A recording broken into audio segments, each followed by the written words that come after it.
Good morning friends.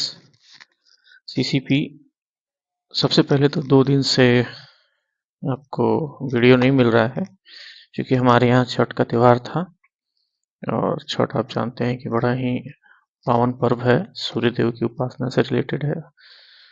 Bihar का बड़ा ही पावन पर्व है और अब तो खैर बिहार क्या पूरे इंडिया और इवन इंटरनेशनली जो है हर जगह जहाँ भी लोग गए वहाँ छठ मनाया जा रहा है। तो बड़ा ही ठीक है। नेक्स्ट हम लोग जो है सीसीपी देख रहे थे। सीसीपी में हम एक्सपोर्ट फाइनेंस देख रहे थे। एक्सपोर्ट फाइनेंस में लास्टली हमने पढ़ा था interest on post shipment credit. Last हमने यही पढ़ा था। तो interest on post shipment credit जो था और अर्ली पेमेंट के लिए क्या था, फिर से अब एक बार रिकॉल कर लेते हैं। डिमांड बिल अगर है before expiry of NTP, normal transit period जो बोलते हैं, ठीक है। नॉर्मल ट्रांजिट पीरियड जो लदान हो गया, ठीक है, कैरेज ऑन बोर्ड हो गया, प्रेट ऑन बोर्ड, एफओबी से लेके आपको डॉक्यूमेंट प्रेजेंट करने तक, बिल प्रेजेंट करने तक का जो पीरियड होता है उसे एनटीपी बोलते हैं, ठीक है।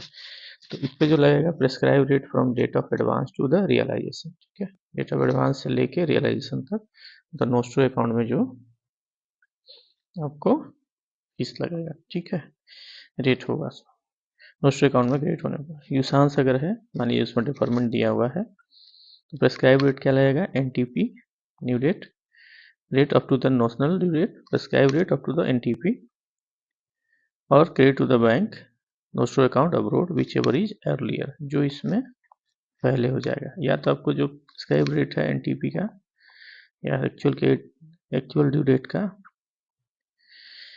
ठीक है, या अगर आपके नोस्ट्रो अकाउंट में पेमेंट क्रेडिट हो जाते हैं अब्रोड तो जो पहले है उस पर रेट ऑफ इंटरेस्ट लगेगा। डिमांड बिल या यूजान से अगर है तो डिमांड बिल भी हो और यूजांस हो तो क्या होगा, interest for the NTP notional और actual due date already recovered, ये तो कर चुके हैं। Excess interest collected if any should be refunded, ठीक है। अगर कोई हमने रिफंड कर दिया है तो उस इंटरेस्ट को कलेक्ट कर लेंगे। ओवरड्यू बिल्स अगर है, ओवरड्यू बिल हो जाता है after NTP in case of demand bills upon expiry of due date in case of usance bill, ठीक है। तो prescribe rate up to NTP तक लगेगा डिमांड बिल्स का, and overdue period BPLR minus 2.5, ठीक है, अप टू 180 डेज, ठीक है। ये इतना तक लगेगा। इसके बाद आपको कमर्शियल रेट लगेगा, ठीक है। तो नेक्स्ट जो है हमारा interest on post shipment credit adjustment from रूपी रिसोर्सेज। ये तो फॉरेन बिल्स से आपने देख लिया जो इस पर इंटरेस्ट क्या लगेगा। अभी हम देखेंगे कि इंटरेस्ट जो है अगर हम पोस्ट शिपमेंट क्रेडिट का जो है रूपी से एडजस्टमेंट करते हैं तो क्या होता है।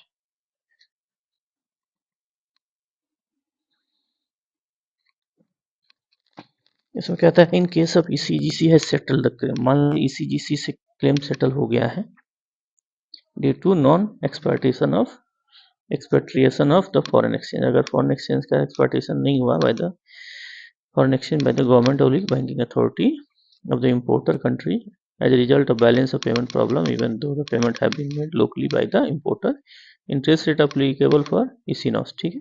Post shipment to be charge on the full advance पे हम पोस्ट शिपमेंट का इंटरेस्ट चार्ज करेंगे। ECNOS का मतलब क्या होगा, export credit not otherwise specified, अगर स्पेसिफाइड नहीं है, ठीक है, ECNOS, ठीक है। इसमें क्या बोला कि अगर ECGC है क्लेम सेटल कर दिया, has settled the claim due to non-exportation of the foreign exchange by the government या banking authority of the importer country as a result of the balance of payment problem. Balance payment का problem है, even though the payment have been made locally by the importer, interest rate to be applicable for the ECNOS post shipment to be charged on the full amount of it, ठीक है। In case of realization of export received subsequently in the approved manner, the exporter may be refunded difference of interest recovered and recoverable, ठीक है। अगर मान लीजिए कि उसका जो है रियलाइजेशन हो गया एक्सपोर्ट रिसीवेबल्स का, ठीक है, अगर सही ढंग से, तो क्या होगा, जो एक्सेस इंटरेस्ट हमने चार्ज किया है या टू बी चार्ज था उसको क्या करेंगे, रिफंड कर देंगे।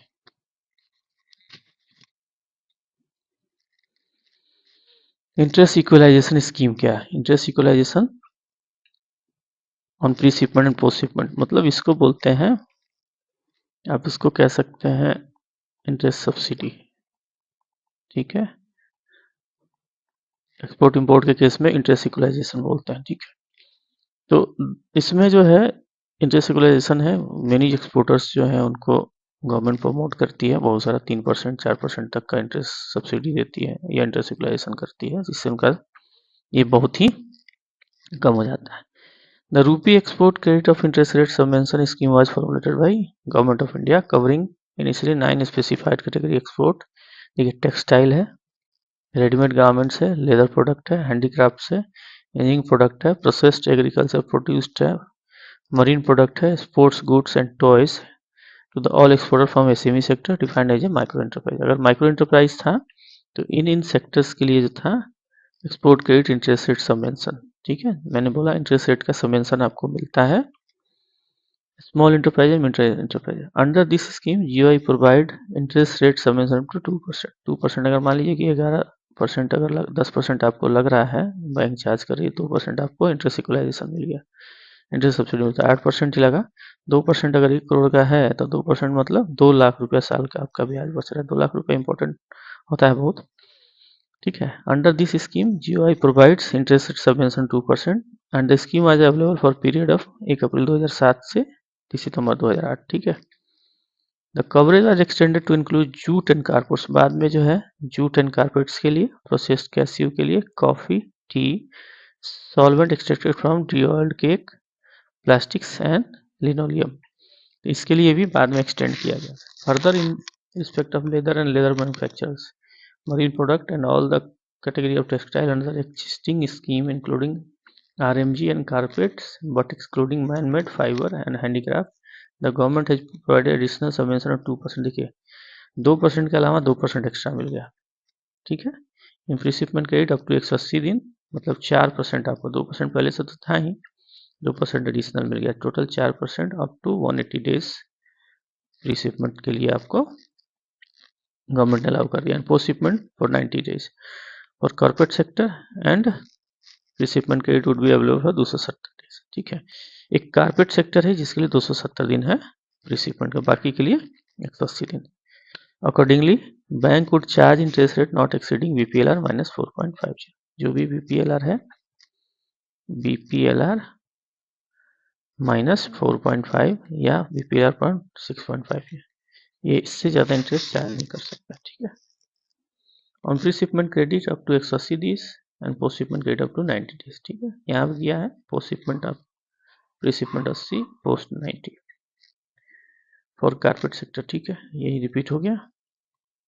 On the outstanding amount during the period, however, the total subvention would be subject to the condition that interest after subvention will not fall below 7%। 7% से नीचे आपका इंटरेस्ट सबवेंशन किसी, मतलब इंटरेस्ट रेट आपका नहीं जाएगा किसी भी हालत में। मीन्स अगर आपको 10% मिल रहा है, 4% गवर्नमेंट दे रही थी, 6% होगा, नहीं, आपको लास्टली 3% ही मिलेगा। मीन्स आपको 7% तक देना पड़ेगा। Which is the rate applicable to agriculture sector under priority sector lending, जो एग्री में आप 7% तक का देते हैं। Later on, GOI announced a second scheme in December 2008 covering certain employment-oriented exports with textile, ठीक है, handicrafts, carpets, leather, gems and jewelries, marine product and small medium enterprise। The scheme was available for period 2008 से लेकर 2009 तक। इसको extend किया गया 2010 तक, ये फिर 2010 तक आया and valid up to 2011। Subject condition that the bank will charge interest rate not exceeding BPLR minus 4.5%, ठीक है। इसमें भी वही आएगा, free shipment credit up to 270, free shipment credit up to 270 and post shipment credit up to 180 दिन on outstanding amount for the above period and this sector. Post shipment में 180 दिन था ये, और फ्री शिपमेंट में 270 दिन, ठीक है। पहले याद करिए 180 डेज था और 90 डेज था, ठीक है। बाद में इसको 270 दिन किया गया था कारपेट सेक्टर के लिए, ठीक। अभी बाद में जो पॉलिसी आई उसमें 270 दिन का कर दिया 180, प्री शिपमेंट 270, पोस्ट शिपमेंट 180। ये हो गया 6 महीना और ये हो गया 9 महीना, 9 6 15 महीना तक का आपका ओवरड्यू हमेशा रहने लगा, ठीक है। हाउ टोटल सब यहाँ भी सेम है कि interest subvention will not flow fall 7%, 7% से नीचे इंटरेस्ट किसी भी हालत में नहीं जाएगा। ठीक है, विच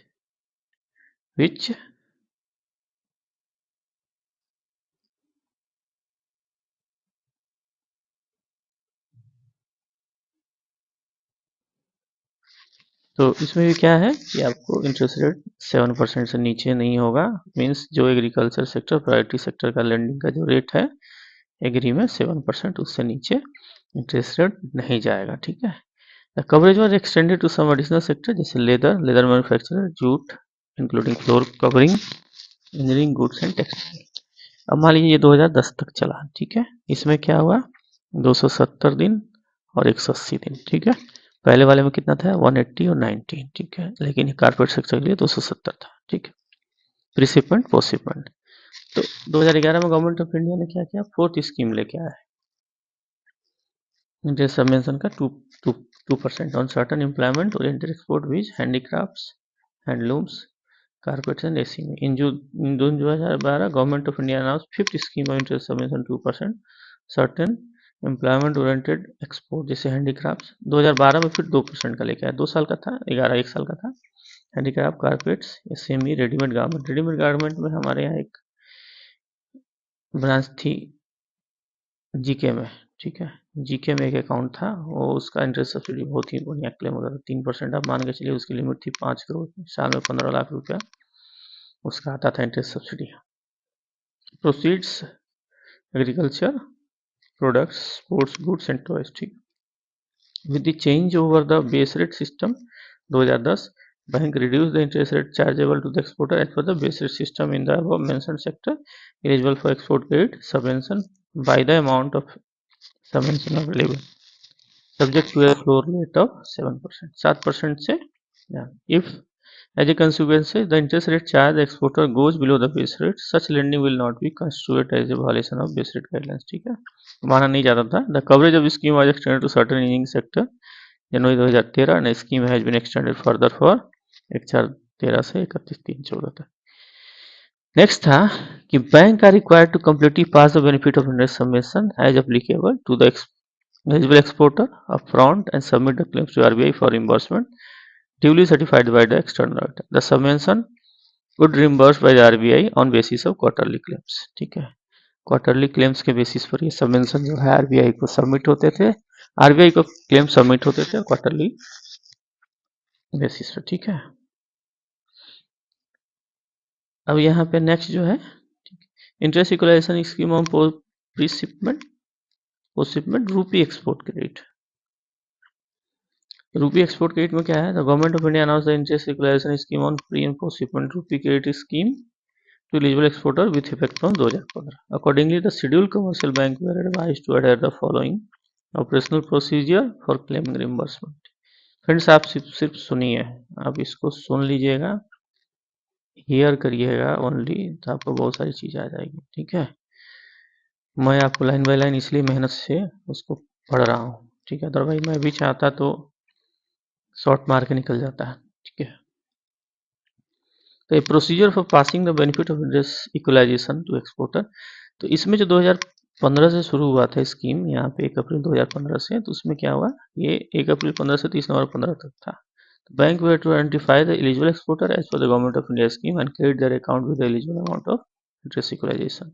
जो भी अमाउंट था from the month of December 15 onwards, bank has reduce the interest rate charge to the eligible exporter as per the extend guidelines on the interest rate और advance by the rate of interest equalization provided by government of India। ठीक है, the interest equalization benefit will be available from the date of disbursement up to the date of repayment or up to the date of beyond which the outstanding export credit becomes overdue। However, the interest equalization will be available to the eligible exporter only during the period of scheme is in force।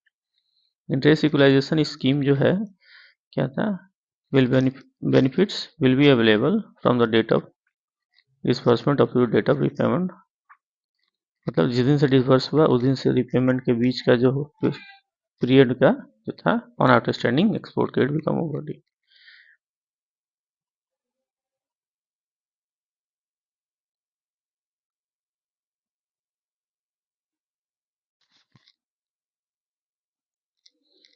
तो interest equalisation benefit will be available from the date of disbursement up to the date of repayment. ठीक है, जिस दिन से आपका disbursement हुआ, जिस दिन से आपने रिपेमेंट किया, ठीक है, और up to the beyond which the outstanding up to the date of export credit becomes overdue, export credit becomes overdue, ठीक है।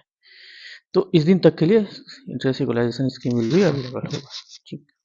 However, the interest equalization will be available to the residual exporter only during the period the scheme is in force. Procedure क्या होगा? Procedure for claiming. Procedure for claiming reimbursement of interest equalization benefit already passed on the to the exporter.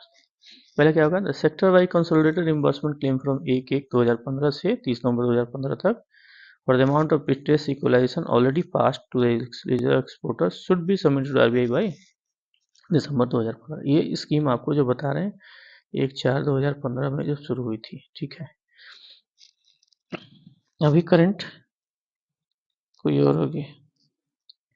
The sector wise consolidated monthly reimbursement claim for interest equalisation for period of December 2015 onward should be submitted in original within the 15 days from the end of the respective month. दिसंबर 15 के बाद अगले महीने में 15 तारीख तक submit होने चाहिए with the bank seal and sign by authorised person in prescribed format. देखिए ये फॉर्मेट होता है जो एक्सटर्नल ऑडिटर से आपको लेना होता है। The claim should be accompanied by the external auditor certificate with a stamp and membership number certifying that the claim for interest equalization of rupees for the month ended has been verified and found to be strictly accordance with the provision of government schemes enclosed with the circular dated 4/2015। ये certificate का ये होगा forwarding होगा या certificate का formats होगा, ठीक। Claim जो है Claims for reimbursement will be considered for settlement only after receipt of the certificate। बिना सर्टिफिकेट के आरबीआई क्लेम सेटलमेंट नहीं करती है। The claim to be submitted to the CGM Department of Banking Regulation RBI Central Office शहीद भगत सिंह मार्ग fort Mumbai, इसको भेजना है। The reimbursement of interest equalization claim will be made as and when the funds are received from Government of India।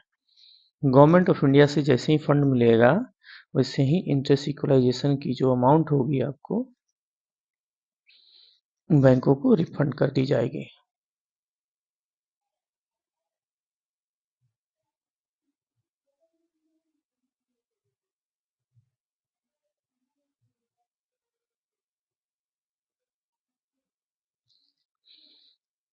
ठीक है। Next आता है post shipment export finance इन foreign currency. हमको देखना है पोस्ट शिपमेंट एक्सपोर्ट फाइनेंस। अभी जो interest equalisation scheme था वो 30 सितंबर तक एक्सटेंडेड था इस साल के लिए। नेक्स्ट अभी देखिए अभी आया नहीं है।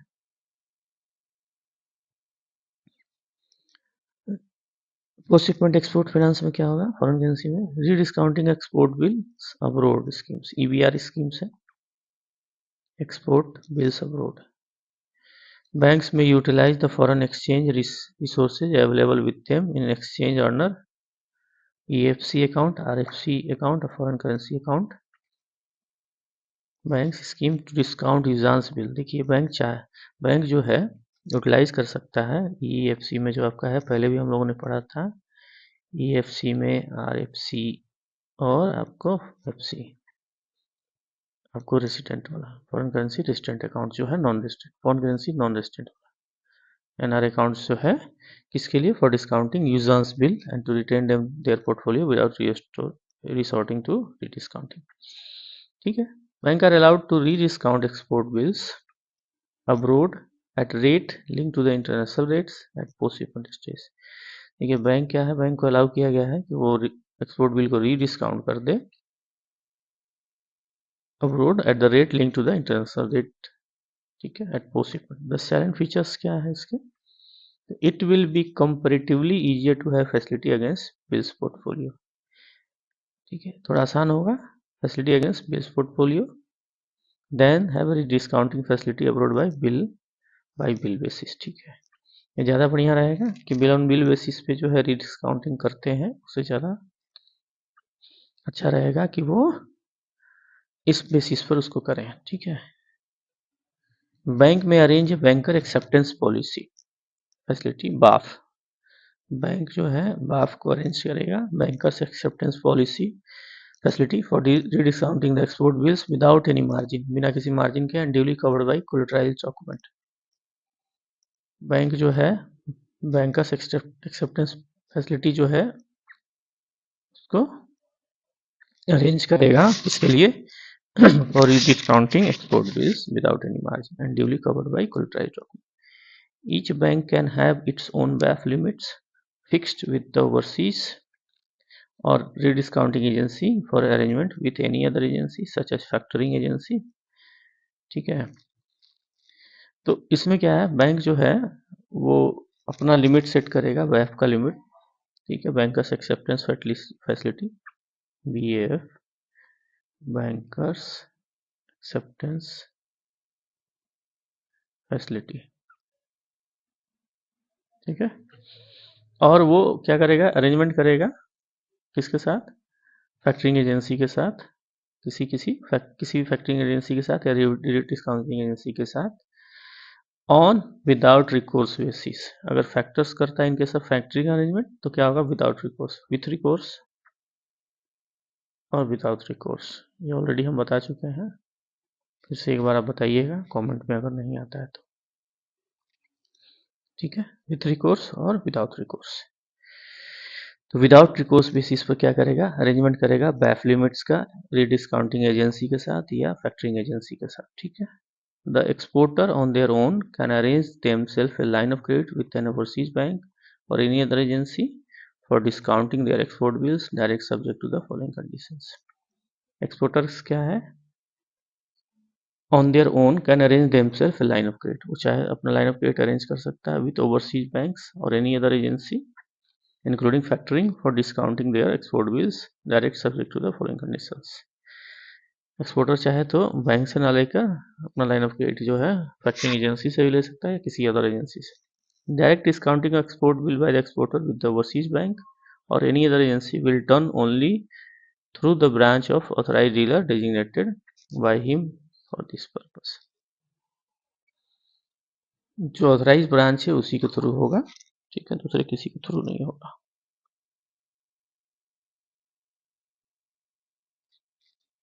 Discounting of exports bills, discounting of exports bill will routed through the designated bank, जो भी है डेजिग्नेटेड बैंक के थ्रू रूट होगा, authorised dealer from home the packing credit facility has been availed.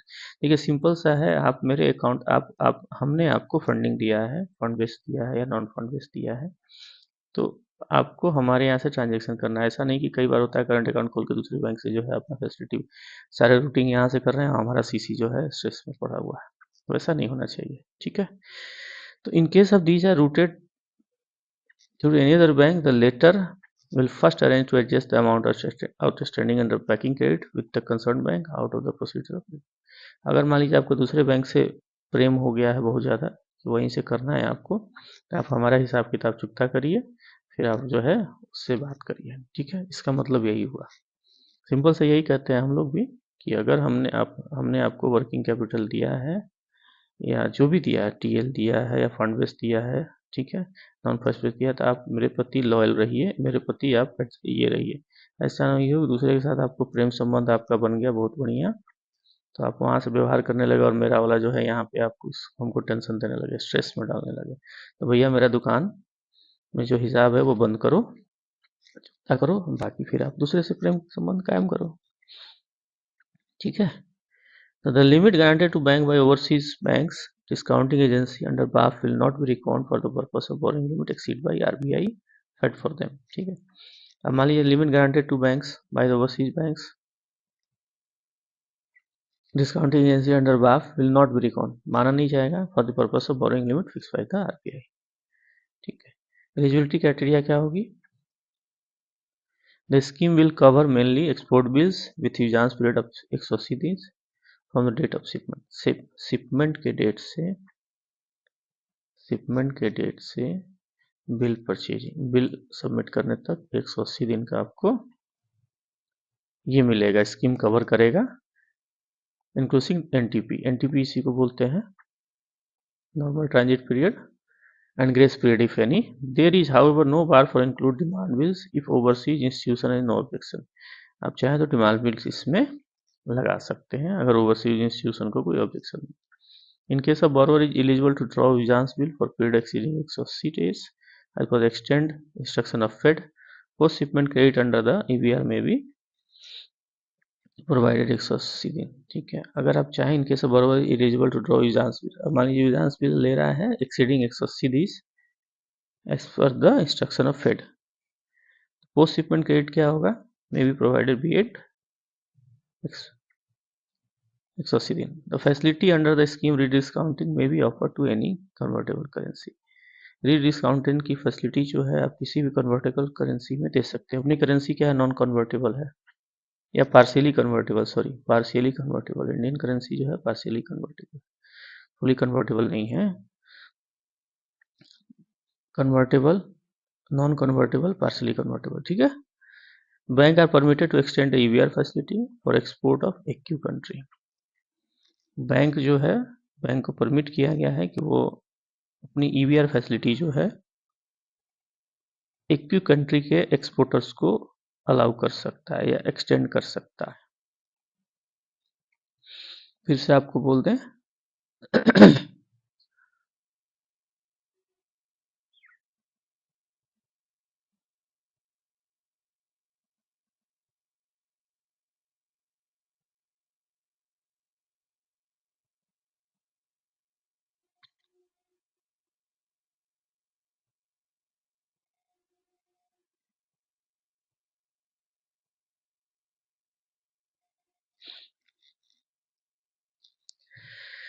ठीक है फ्रेंड्स, बार बार एक्यू कंट्री आ रहा है, इसका मतलब क्या है? एशियन क्लियरिंग यूनियन के जो भी एंट्री है कंट्री हैं उनके लिए भी है. बैंक चाहे तो ईवीआर फैसिलिटीज दे सकता है. For operational convenience the BAF scheme में be centralise at branch designated by the bank. BAF scheme के लिए क्या है? बैंक चाहे तो किसी एक ब्रांच को डेजिग्नेट कर सकता है. There will however be no bar for other branches of the bank to operate the scheme as per the bank internal guidelines. जैसे आप मान के चले मेरे यहाँ जो मेरी बैंक जो है, जैसे आप मान लीजिए बिहार सर्कल में जो भी फॉरेन का काम होता था वो पटना पे होता था, पटना मेन पे होता था. ठीक है, इसके अलावा किसी ब्रांच में नहीं होता था.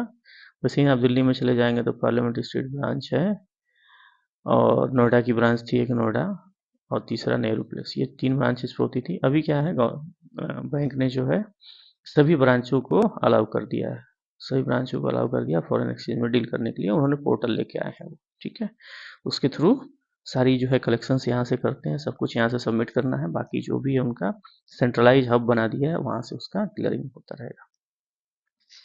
Source of onshore funds, onshore offshore. ठीक है, ऑनशोर मतलब इंटरनल, ऑफशोर मतलब बाहर वाला.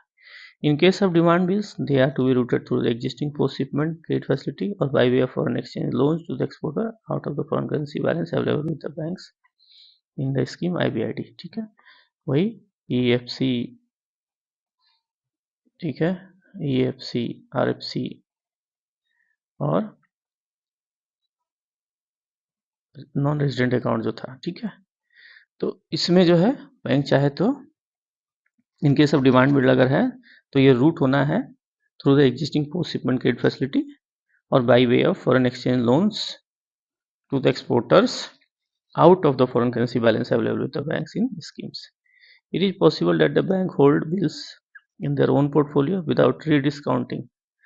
ये हो सकता है कि बैंक जो है बिल्स को होल्ड कर ले, hold bills in their own portfolio without rediscounting, बिना डिस्काउंटिंग के उसको. ठीक है, however in case of need the banks would also have access to the local market which will enable the country to save foreign exchange to the extent of cost of rediscounting. ठीक है, in case of need banks should also have access to local market which will enable the country to save the foreign exchange to the extent of cost of risk. Further, a different bank may have been BAF for verifying amount. It will be possible for bank which has available balance in limit to offer rediscounting facility to another bank which may have exhausted its limit or could not arrange such facility. देखिए क्या है, ये simple सा है, इतना लंबा पढ़ने की जरूरत नहीं है. मान लीजिए डिफरेंट बैंक अगर है और उसका जो है बैफ का लिमिट एग्जॉस्ट हो गया है, तो चाहे तो दूसरा बैंक जो है जिसके पास अवेलेबल लिमिट है वो अनदर बैंक को बाय फैसिलिटी एक्सटेंड कर सकता है। This will facilitate growth of local market for discounting export. Bank में अवेल लाइन ऑफ क्रेडिट ले सकता है from other banks in India if they are not in position to raise loans from abroad on their own or they do not have the branches abroad, subject to the condition that ultimate cost of exporter should not exceed 350 basis point for November 2015-11 to 2012। ठीक है। एबोर LIBOR LIBOR के ऊपर जो है अगर bank मान लीजिए ठीक है इसका फॉरेन में ब्रांच नहीं है या फॉरेन से लोन्स रेज नहीं कर पा रहा है, तो चाहे तो लोकली वो इंडिया से उसको लाइन ऑफ क्रेडिट ले सकता है। ठीक है, लाइन ऑफ क्रेडिट ले सकता है, लेकिन उसका जो रेट होगा वो क्या हुआ, नॉट एक्सीड 350 बीपीएस। ठीक है, मतलब LIBOR plus 3.50 LIBOR euro LIBOR EURIBOR. ठीक है, एक्सक्लूडिंग विदहोल्डिंग टैक्स, इसमें विदहोल्डिंग टैक्स नहीं होगा। The spread between the borrowing and the lending bank is left to the description of the bank concern. ठीक है, स्प्रेड जो होगा इसका बोरोइंग एंड लेंडिंग बैंक के बीच छोड़ दिया गया है। Bank are free to determine the interest rate on export credit to foreign currency with effect from May 5, 2012। Next जो है, bank are also permit to use foreign currency funds borrowed as also for foreign currency fund generated through by sell swaps in the domestic foreign exchange market for granting facility of rediscounting exports bill EVR exports bill abroad subject to certain condition. देखिए इसमें क्या है, bank are also permitted to use foreign currency funds, पहले ही था उनके 3 है ना। Borrowed as also for foreign currency fund generated through buy-sell accounts swaps in the domestic foreign market for guaranteeing facility discounting of exports। कुछ conditions के साथ bank को अलाउ किया गया है। ठीक है,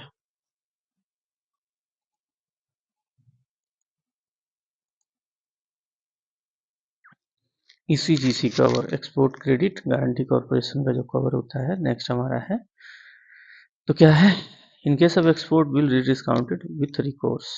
ठीक है, अगर कोई एक्सपोर्ट बिल्स जो है विथ रिकोर्स के साथ डिस्काउंट किया जाता है, there will not be any change in existing system of coverage provided by Export Guarantee Corporation, as the liability of exporter continue till the relative bill is retired or liquid।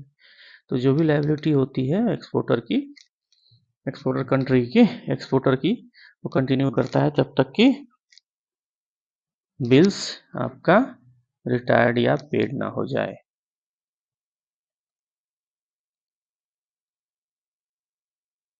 ठीक है, in other cases where the bill are discounted without recourse the liability of ECGC cases ceases as soon as the relative bills are discounted. तो ECGC का जो bills है liability है तुरंत clear हो जाता है, सीज हो जाता है जब जैसे ही बिल आपका रीडिस्काउंट हो। तो विथ रिकोर्स और विदाउट रिकोर्स का क्या मतलब होता है, विथ रिकोर्स में क्या हो गया कि बैंक क्या करेगा, आपके सारे एसेट्स को सीज कर लेगा। ठीक है, विथ रिकोर्स में जो है can seize assets of the borrower beyond the collateral, collateral के अलावा भी जो है, कोलेट्रल के अलावा कोलेट्रल, ठीक है, कोलेट्रल के अलावा जो भी उसके एसेट्स हैं उसको सीज कर सकता है, that is called with recourse. Without का मतलब हो गया सिर्फ कोलेट्रल, हाँ, विदाउट रिकोर्स का मतलब हो गया कि सिर्फ कोलेट्रल को सीज कर सकता है या एसेट्स को। ठीक है, अब नेक्स्ट आता है रीफिनांस। रीफिनांस किसे बोलते हैं, तो bank will not be eligible for refinance from RBI against export bill discounted rediscounted under this scheme, and as such the bill discounted in foreign currency should be shown separately from the export credit figures reported for the purpose of drawing export credit record। देखिए refinance के लिए bank कब eligible हो जाएगा, मतलब उसको eligible नहीं रहेगा,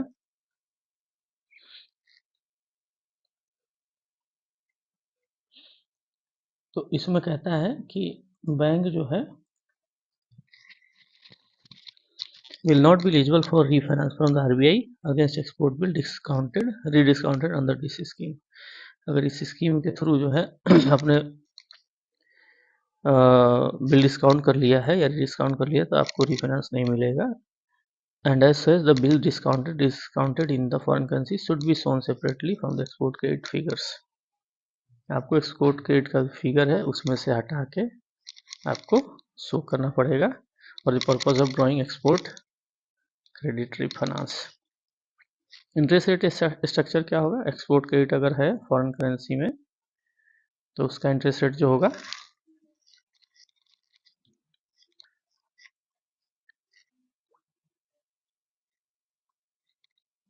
the interest rate applicable to the export credit in foreign currency is based on the tenor of the credit and subject to the guidelines of RBI which may vary from time to time depending upon the market conditions। ठीक है, market conditions के ऊपर जो है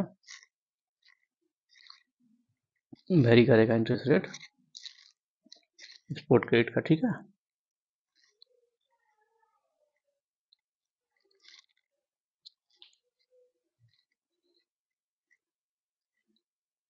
next है customer service and simplification of procedure.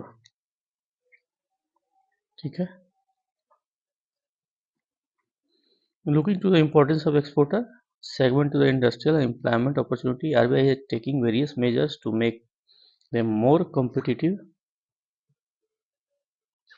in international market and also to reduce the operational delays at the bank. Some of the measures are under, कुछ measures जो है देखिए क्या है, looking to the importance of agriculture segment, importance of exporter segment to the industrial employment opportunity, RBI has been taking various measures to make more competitive in international market and also to reduce operational risk. ठीक है, तो RBI ने जो है देखिए government जो है export को बढ़ावा देने के लिए हमेशा कुछ ना कुछ प्रमोट करते रहती है, बैंक्स को भी फैसिलिटेट करते रहती है ताकि बैंक जो है उस स्कीम्स का जो है फर्दर एक्सपोर्टर को ये कर सके, उसको एक्सटेंड कर सके जो भी उसकी सुविधाएं हैं। ठीक है, इसमें सबसे पहले क्या है कस्टमर सर्विस। कस्टमर सर्विस तो हमेशा ही इंपॉर्टेंट होता है। कस्टमर सर्विस, बैंक में प्रोवाइड टाइमली एंड एडिक्वेट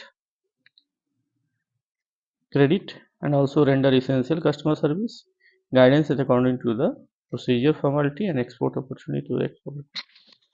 अब आप मान लीजिए कोई व्यक्ति आपसे लोन लेने आया, उसको 5 दिन में अंदर लोन चाहिए, आप जो है उसको 5 दिन में लोन ना देके आपका टैट जो है अपने टैट के बजाय उसको जो है 25 दिन करवा दिया। ठीक है, तो बंदा क्या लेगा, ये कस्टमर सर्विस हमारा यहाँ पर डिले हो गया, हैम्पर हो गया। Bank should open export council of officers to guide exporter particularly small ones and those taking up non traditional exports. ठीक है, तो बैंक को क्या चाहिए, open export councils offices, export के लिए जैसे हमारी ब्रांच है मान लीजिए, ठीक है, वहाँ से ये एक्सपोर्ट इंपोर्ट से रिलेटेड जो भी है आपका ये है वहाँ से डील होता है। ठीक है, अब स्पेशलाइज वहाँ पे व्यक्ति वहाँ पे रखा हुआ है, स्पेशलाइज वहाँ पे रखा हुआ है। अब कोई भी व्यक्ति बंदा जाता है, जो भी बोरोवर है या बोरोवर का आदमी जो है एक्सपोर्टर का, वो तो उसको स्पेशली वहाँ पे डील किया जाता है या उसको काउंसल किया जाता है या समझाया जाता है। ठीक है, गोल्ड कार्ड स्कीम क्या है for exporters, gold card scheme RBI in consultation with select bank and exporters has announced the gold card scheme in 2005। 2005 में आया था गोल्ड कार्ड स्कीम 2005। ठीक है, scheme invoices certain additional benefit based on the record of performance of exporters.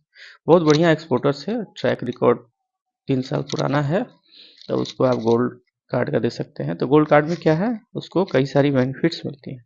तो gold card holder would enjoy simpler and more efficient credit delivery. Salient features क्या है देखिए, तो इसमें क्या है, all credit worthiness exporter including those in small and medium sectors with good track record would be eligible to issue gold card by individual banks as per the criteria laid down.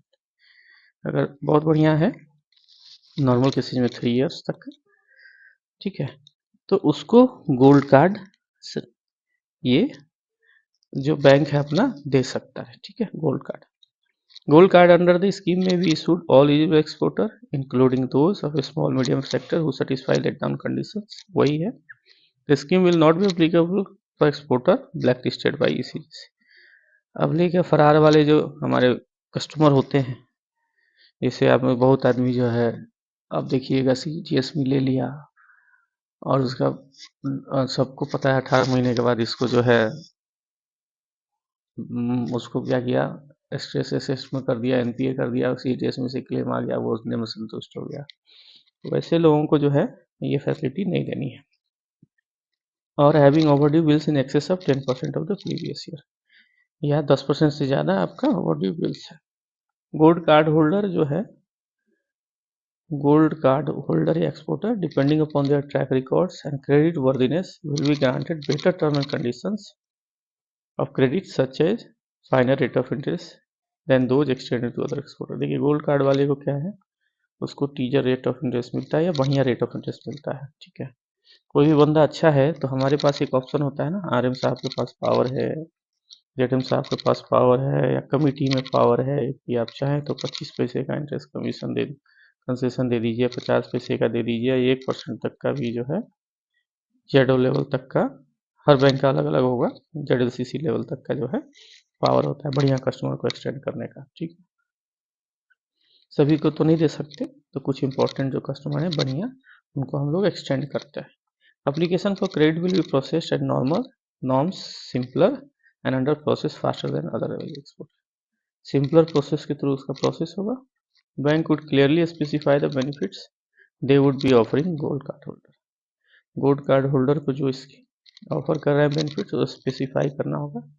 The charges, schedule and fee structure in respect of service provided by banks to the exporter under the scheme will be relatively lower than those provided to exporter. अब जैसे processing charge है, ठीक है, मैं एक बात कर रहा हूँ, प्रोसेसिंग चार्ज है, इंस्पेक्शन चार्ज है, और डॉक्यूमेंटेशन चार्ज है, ठीक है। अब मान लीजिए जैसे प्रोसेसिंग चार्ज हमने 1 रुपये लिया, बहुत बढ़िया होता है तो हमको 25 पैसा छोड़ देते हैं, उससे भी बढ़िया होता है तो 50 पैसा छोड़ दो, 50 पैसा तो लेते ही हैं। तो ऐसा चलता है, जो बढ़िया कस्टमर नहीं है, मान लीजिए ठीक है, उस रिलेटिवली बहुत हमको बेनिफिट नहीं हो रहा है, तो हम क्या करते हैं, पूरा ही लेते हैं, ले भाई 100 रुपये दे दो, ठीक है। तो इस तरह से चलता है। These schemes, the sanction and renewal of the limit under the scheme will be based on the simplified procedure to be decided by the bank। Simplified procedure के थ्रू उसका रिन्यूअल होता है, taking into account the anticipated export turnover and a track report of exporter, the bank may determine need-based finance with the liberal approach। Sanction या renewal जो है वो totally based होता है सिंप्लीफाइड प्रोसीजर के अगेंस्ट, जो डिसाइड करता है बैंक। तो इसमें क्या होता है, एंटिसिपेटेड एक्सपोर्ट टर्नओवर के बेसिस पर जो है, एक्सपोर्टर के ट्रैक रिकॉर्ड के बेसिस पर जो है बैंक फिनांस कर देता है। In principle limit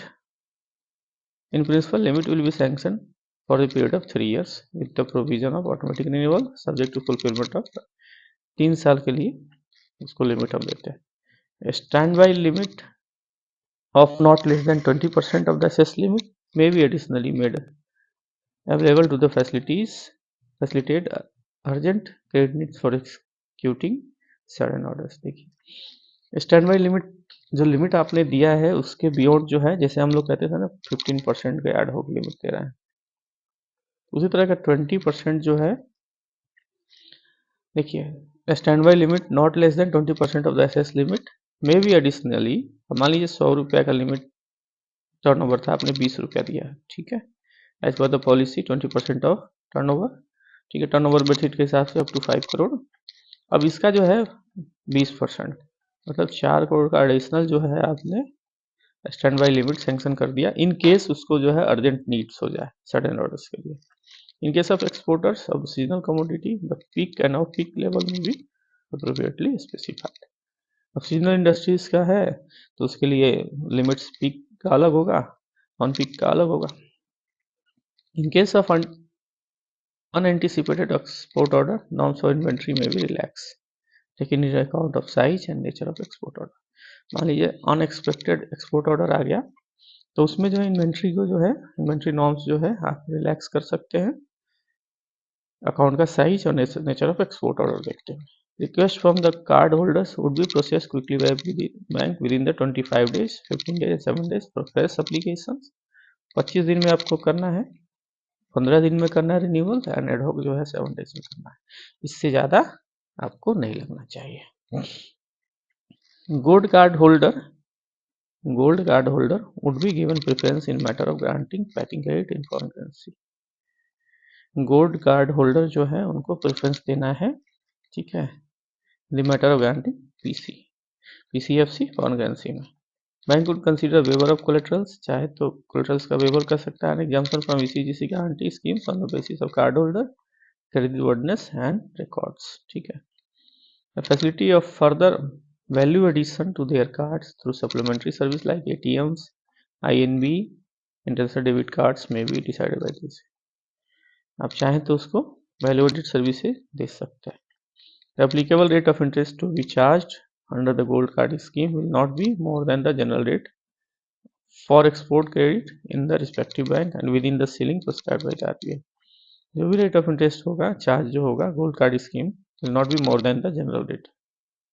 export credit का जो जनरल रेट है उससे ज़्यादा नहीं होगा। In keeping with the spirit of schemes, bank will endeavor to provide the best rate possible to the gold card holder on the basis of their rating and past performance. In respect of gold card holders, the prescribed rate of interest on post-shipment rupee export credit may be extended for maximum period of 365. देखिए, gold card holder अगर है तो उसको जो है the prescribe rate of interest of post shipment रूपी export credit में भी एक्सटेंडेड टू 365, 365 दिन के लिए आप दे सकते हैं पोस्ट शिपमेंट क्रेडिट, ठीक है। 270 180 था बाद में, तो इसको आप 365 डेज के लिए दे सकते हैं। Gold card holders on the basis of their track record on timely realization of export bill will be considered for issuing foreign currency credit cards for meeting urgent need. अगर टाइमली उसका export bill realise हो जा रहा है तो हम उसको जो है असेसमेंट करके क्रेडिट कार्ड दे सकते हैं, किसमें, इन फॉरेन करेंसी में। Bank may ensure that the PCFC requirement of gold card holders are met by the giving them priority over non export borrower with regard to the granting loan out of their FCNRB. तो bank may ensure that the PCFC requirement of gold card holder, PCFC requirement अगर gold card holder का है are met by giving them priority over non export बॉरोवर्स with regard to granting loans out of their FCNR funds. FCNR funds के base से कर सकता है। Bank will consider granting term loan in foreign currency in deserving cases out of their FCNRB. Bank के पास जो एफसीएनआरबी एक खाते हैं उसके बेसिस पर जो है बैंक फॉरेन करेंसी में टर्म लोन जो है गोल्ड कार्ड होल्डर को दे सकता है। Bank may not grant such loans from their overseas borrowers under the 25% window of overseas borrowing. लेकिन क्या है, 25 bank may not grant such loans, ये लोन मतलब ये वाला नहीं दे सकता गोल्ड कार्ड जो है फैसिलिटी है किसको, ओवरसीज बोरोवर्स को under 25% window of overseas borrowing, ठीक है। ओवरसीज बोरोइंग का 25% से ज़्यादा। नेक्स्ट है sanction of export credit proposal. Export credit proposal का sanction, the maximum time frame fix for sanction of fresh enhance export credit limit 45 days from the date of receipt of credit. इसमें था ना 25 दिन, 15 दिन, 7 days, ठीक है। Fresh, renewal, ad hoc. अभी क्या है, ये कहा गया है जो स्पेसिफिक गोल्ड कार्ड वाले हैं, लेकिन 45 डेज से ज़्यादा जो है नॉर्मल एक्सपोर्ट क्रेडिट में टाइम नहीं लगना चाहिए। इन case of renewal limit sanction of ad hoc credit limit the time taken 30 दिन और 15 दिन। ये गोल्ड कार्ड वाले के लिए कम हो गया, जीसी के लिए, नॉर्मल एक्सपोर्ट क्रेडिटर के लिए जो है कितना हो जाएगा, 45 डेज, 30 डेज एंड 15 दिन। 45 days fresh sanction, renewal and ad hoc, ठीक है। Other than gold card holder, bank should adopt a flexible approach for disposing of genuine request for any ad hoc limits. No additional interest to be charged in respect of ad hoc limits granted by way of pre-shipment, post-shipment. कोई additional ROI charge नहीं होगा, rate of interest. Bank should simplify the application form and reduce data requirement from exporter for assessment of their credit needs. Simplify application को करना चाहिए, इसलिए government ने क्या किया है, अप टू 200 लैक्स के लिए जो है स्पेशल ही एमएसएमई का आपको एप्लीकेशन फॉर्म में डिजाइन कर दिया। प्रोजेक्टेड बैलेंस शीट मेथड, ठीक है, टर्नओवर मेथड और cash budget method for assessment of working capital requirement for their exporter customer which is most suitable and appropriate to their business operations. Bank क्या करेगा, application अपनी जो है उसको simplify करना है ताकि वो लेस डेटा रिक्वायर्ड, जिसमें लेस डेटा की रिक्वायरमेंट हो, और चाहे तो तीनों मेथड है हमारे पास, projective balance sheet method, turnover method या cash flow method for working capital assessment.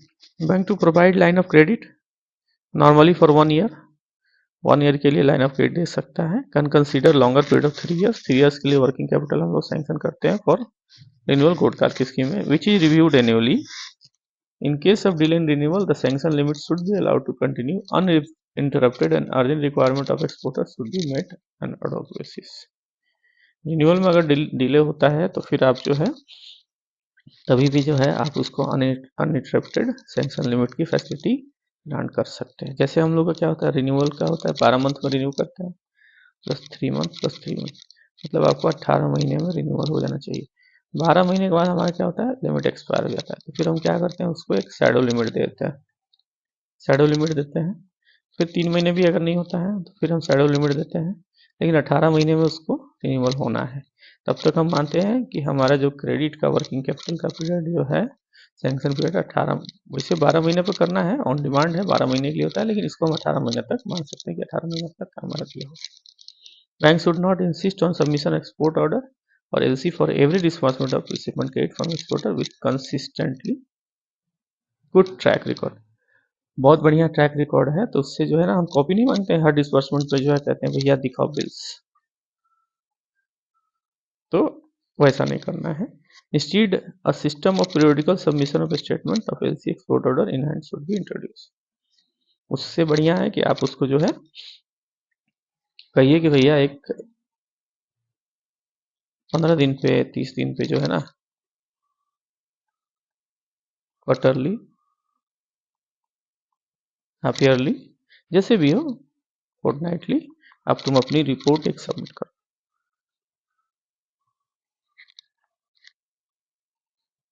Bank should ensure that the export credit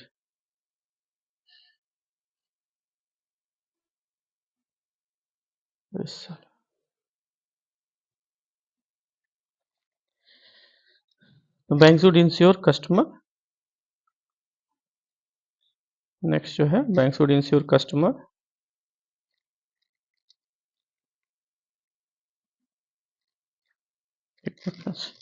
bank should ensure that the exporter credit requirement are met in full and promptly in competitive rates। ठीक है, exporter का requirement जो है वो competitive rates पे मिले उसको। ठीक है, the guideline must be implemented both in letter of spirit so as to bring about the perceptible improvement in the credit delivery and related banking services to export sector। ठीक है, bank should also address the beneficiary if any in mechanism of deployment of staff in their organization to eliminate the bottleneck in the flow of credit to the export sector। Okay friends, next जो है हमारा crystallisation of export bills. Crystallisation क्या हुआ, realise जिसको बोलते हैं। ठीक है, रियलाइज हो गया। Export bills are expected to be realise within the 12 month, 12 महीने में आपको रियलाइज हो जाना है from the date of export.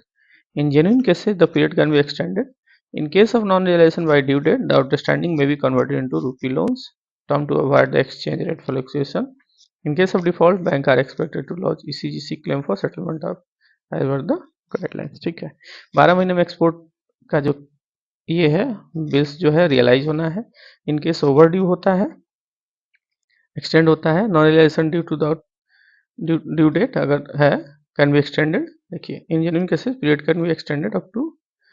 ठीक है, तो जितना आपने एक्सटेंड किया उसके बाद भी अगर नॉन रियलाइज होता है तो क्या करेंगे, आउटस्टैंडिंग जो है उसको कन्वर्ट कर देंगे रूपी टर्म लोन्स में, सो दैट एक्सचेंज रेट का फ्लक्चुएशन उस पर असर ना करे। Other points before considering export finance, bank should be aware following. क्या है, अगर एक्सपोर्ट फाइनेंस आप करते हैं तो जो भी सैंक्शनिंग अथॉरिटी है उसको कुछ चीज़ें फॉलो करनी पड़ेंगी। Foreign trade policy 2009-14, by referring this policy it can be verified whether proposed export is allowed or not, provision deemed export। ठीक है, the different provision of ECGC cover to be exporter, the bank and the risk profile of the country।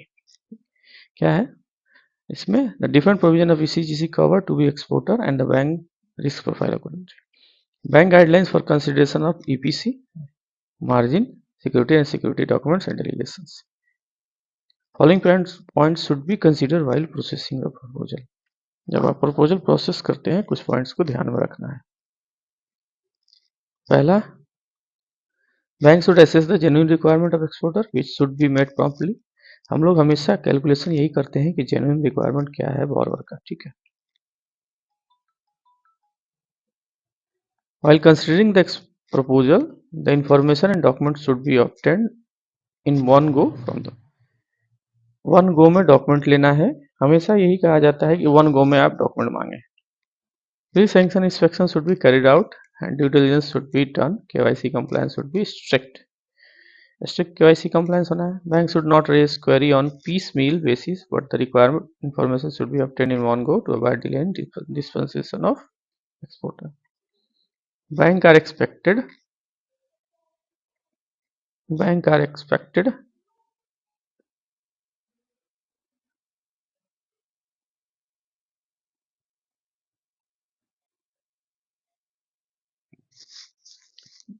expected to adopt, next है bank are expected to adopt flexible attitude, ठीक है, expected to adopt flexible attitude.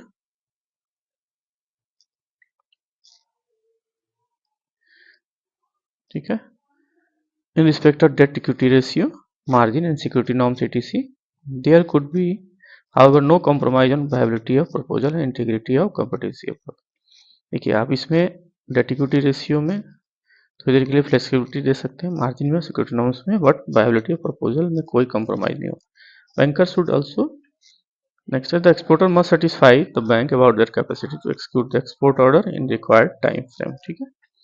Banker should evaluate the expertise of the exporter in export business, ठीक है।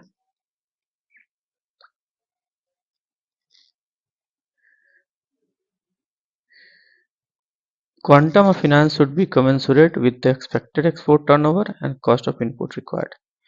Quantum of finance जो होगा वो क्या होगा, मस्ट बी एक्सपोर्ट ऑर्डर के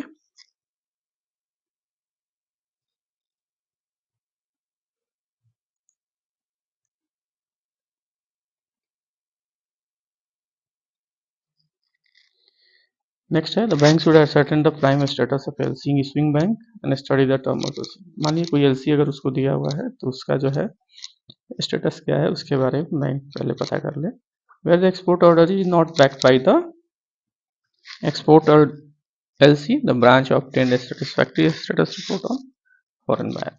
मान लीजिए एलसी उसने नहीं लिया है, कोई भी एक्सपोर्ट ऑर्डर जो है उसका अगेंस्ट में एलसी नहीं लिया है, तो बैंक को क्या करना चाहिए, जो फॉरेन बायर है उसके बारे में पता करना चाहिए। Bank should check the profile of buyers country specially about the financial and political environment और इन्फॉर्मेशन में भी ऑब्टेन फ्रॉम एचओ और ईसीजीसी, ठीक है। कंट्री रिस्क भी जो है ईसीजीसी हमेशा रिलीज करता है। अब जो है आज के डेट में आपका कुछ कंट्रीज है, ठीक है, जैसे अब अफ्रीकन कंट्रीज है, कुछ आपका अरेबियन कंट्रीज है, कुछ आपका जो उधर के कंट्रीज है उधर के रिस्क ज़्यादा है, तो उसके लिए जो है प्रोफाइल्स और उसका बायर्स का कंट्री का रिस्क चेक करना है। Dispensation of export paid should be done expeditiously in time bound manner and reasonable timeline should be follow. ये proposal 45, 30, 15 days. Pre shipment and post shipment credit limit जो है should be consider simultaneously and in full, ठीक है। Composite loan आपको करना है, किसी भी हालत में शॉर्ट नहीं, प्री शिपमेंट नहीं किया बाद में पोस्ट शिपमेंट सोचेंगे, ऐसा नहीं, आपको कंपोजिट लोन करना। Finance under the pre shipment limit can be guaranteed at any branch where post shipment finance should be made only to authorised branch, ठीक है। प्री शिपमेंट आप कहीं भी ले सकते हैं और पोस्ट शिपमेंट जो आपका है वो सिर्फ ऑथराइज्ड ब्रांच से ले सकते हैं, that is A and B category branch. While assessing the export credit limit to the exporters, the bank may adopt any of the following methods। देखिए प्रोजेक्टेड है up to 5 crore MBVF and cost budget, cash budget हो गया seasonal के लिए, seasonal industry के लिए। अगर कोई कंसोर्शियम में आप हैं arrangement, once the member of consortium have been approved by MPBF, the member should initiate the processing of proposal as per their share and sanction of limit within the time frame, ठीक है। अगर MPBF consortium ने approve कर दिया है तो फिर आपको उस हिसाब से चलना पड़ेगा। Bank must review the export limit annually but this should not come in the way of uninterrupted finance. अगर उसकी लिमिट एक्सपायर भी हो गई है तो आपको रिन्यूअल नहीं हुआ तो भी आपको फैसिलिटीज अनइंटरप्टेड देनी है till the renewal. If the sanctional limit are delayed and there exists some urgent or additional requirement, the finance should be met on ad hoc basis till the limit of sanction। ठीक है, तो ये friends हमारा होता है export finance, इसका sum up है, आप इसको एक बार पढ़िएगा फ्रेंड्स। जो भी चीज़ें इसकी समरी में दी हुई है, कीवर्ड्स आपको देखना है। प्री शिपमेंट एक्सपोर्ट क्या है, post shipment, running account, export credit, whole turnover, packing credit, deemed export, duty drawback, whole turn post shipment guarantee scheme, ये सब कुछ जो है कुछ आंसर्स हैं आपके।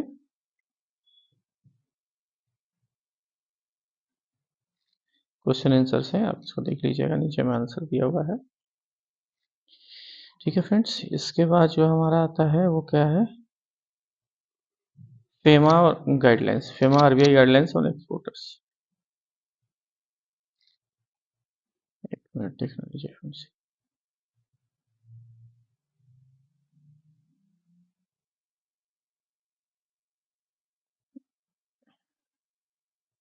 इसको फ्रेंड्स कल के लिए रखते हैं। इसके बाद नेक्स्ट जो हमारा चैप्टर होगा वो क्या है, प्रायोरिटी सेक्टर लेटिंग। ठीक है, ठीक है फ्रेंड्स, ओके, तो इस चैप्टर को यहीं क्लोज करते हैं। आपका ये रह गया सिर्फ एक्सपोर्ट फिनांस में जो है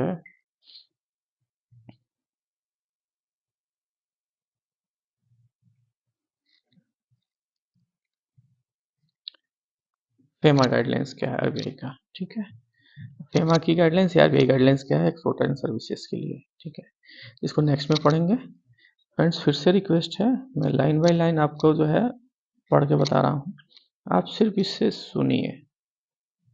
ठीक है, इसको हियर करिए, सुनना जिसको बोलते हैं, हियर करना। आप सिर्फ हियर करेंगे, इससे ही आपका बहुत सारा काम निकल जाएगा। ठीक है, जो बच गया शॉर्ट में, वो शॉर्ट में मैं आपको बताता चला जाऊंगा। जैसे अभी मैं शॉर्ट्स डाल रहा हूँ आपको। ठीक है, शॉर्ट्स अभी मैं डालूंगा आपको रेशियोज के ऊपर, रेशियोज के ऊपर अभी हम शुरू करेंगे रेशियोज। उसमें एक एक करके एक एक रेशियोज का शॉर्ट्स आपको मिलेगा एक एक मिनट का। ठीक है, ठीक है, ऐसे ही करते चले जाएंगे। ओके फ्रेंड्स, तो आप इसको जरूर सुनिए। ठीक है, हियर करिए और इसको लाइक जरूर करिए, शेयर, चैनल को शेयर करिए, सब्सक्राइब करिए। एक फ्रेंड्स हमेशा आते रहता है कि आप जितना इसको जो है लाइक शेयर और सब्सक्राइब करेंगे उतना हमारा मनोबल बढ़ता जाएगा। ठीक है, ओके फ्रेंड्स, थैंक यू।